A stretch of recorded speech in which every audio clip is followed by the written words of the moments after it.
Pasika ni igihe cyo kuronkera aho wari waburiye, ariko kandi Pasika ni igihe cyo gushumbushwa.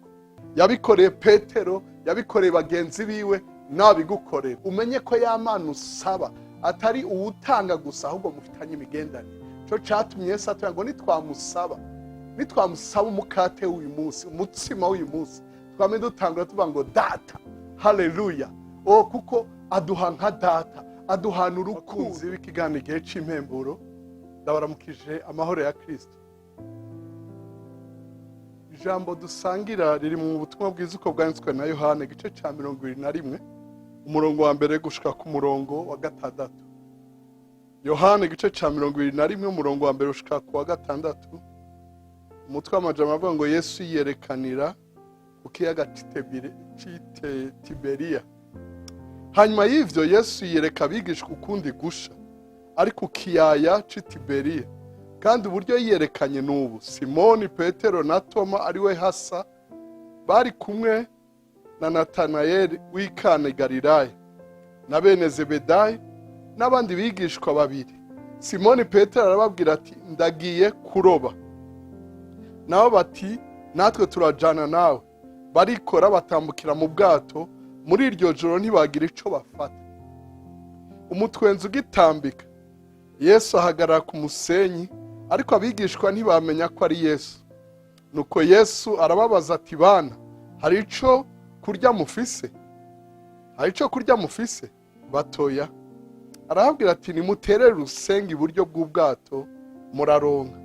Nuko baraterera, ntibaba bakibasha kurukwega kuko ifi zari isinzi. Imana ishimirwe ijambo ryayo. Mukundwa uri kuradukurikira uri wenyene n'abadukurikira muri benshi, nkundi ndakwaye nti Pasika ni igihe cyo kuronkera aho wari waburiye, ariko kandi Pasika ni igihe cyo gushumbushwa. Imana ishimwe cyane. Aba bari babuze Kristo wazutse muri iki gihe cya Pasika, ngo yagumye yiyereka abigishwa.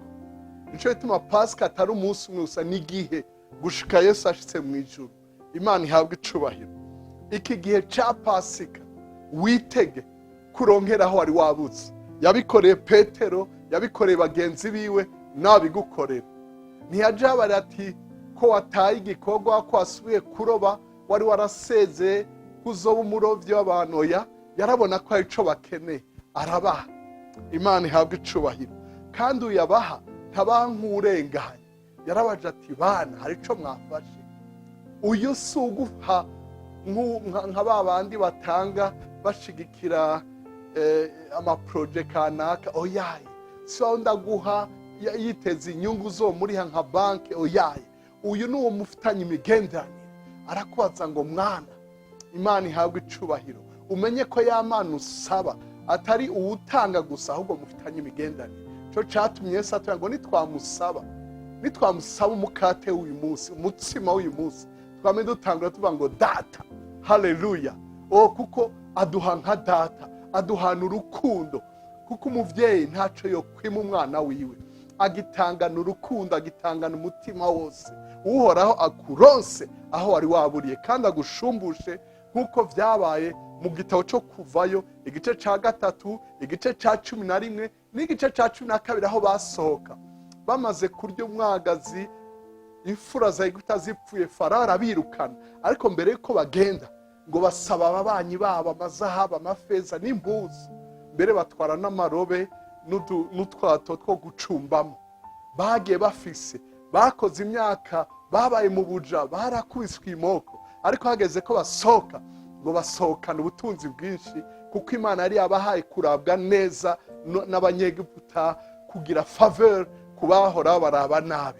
Imana iguhe kurabwa neza muri iki gihe cya Pasika, uronkera aho wari waburiye, kandi ushumbushwe n'ivyo abiwanyu bakoreye, ivyo papa we yakoreye, ivyo wakoreye, ivyo mama we yakoreye, ivyo sogokuru yakoreye, nawe bironke kubw'imbabazi z'Imana.